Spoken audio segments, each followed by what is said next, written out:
നമ്മുടെ കണ്ണു നിന്ന് തന്നെ ഞാൻ ആദ്യം ഓടിയെത്തുന്നതായിരിക്കും. അങ്ങനെ ഓടിയെത്താൻ ഒരുപാട് ആളുകളുണ്ടാവും. പക്ഷെ നമ്മുടെ കണ്ണീര് നിലത്ത് വീഴാതിരിക്കാൻ ഈ ലോകത്തോട് ഒന്നാകെ പൊരുതുന്ന ഒരു മനുഷ്യനുണ്ട്. അത് നമ്മുടെ അച്ഛനാണ്. ചുട്ടുപൊള്ളുന്ന ജീവിത പ്രാരാബ്ദങ്ങൾക്കിടയിലും സ്വന്തം വേദനകൾ പുറത്തു കാണിക്കാതെ നമ്മൾക്ക് തണൽ വിരിച്ചു തന്ന ആ വലിയ മനുഷ്യൻ. ചോദിക്കുന്നത് മുമ്പേ എല്ലാം തന്ന് ശീലിപ്പിച്ചപ്പോൾ ആ കൈകളിലെ തഴമ്പും ആ നെറ്റിയിലെ ചുളിവും നമ്മൾ കണ്ടില്ലെന്ന് നടിച്ച്.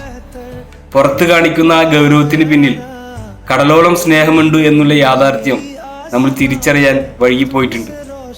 നമ്മളെ നല്ല നിലക്ക് എത്തിക്കാൻ വേണ്ടി സ്വന്തം ആയുസ് ഹോമിച്ച ഒരു മനുഷ്യൻ.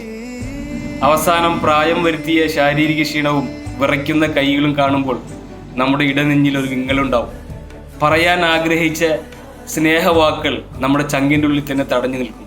ഒരു കാര്യം ഉറപ്പാണ്, ഈ ലോകത്ത് നമ്മളെക്കാൾ ഏറ്റവും കൂടുതൽ സ്നേഹിച്ച ഏക പുരുഷൻ അത് നമ്മുടെ അച്ഛൻ തന്നെയായിരിക്കും.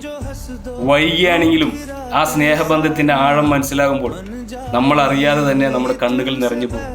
ഒരുപക്ഷെ ആ തണൽ മരത്തിന്റെ സാമീപ്യം തന്നെ നഷ്ടപ്പെട്ടിട്ടുണ്ടാവും. ശരിയല്ലേ? എന്നാലോചിച്ച് നോക്കി.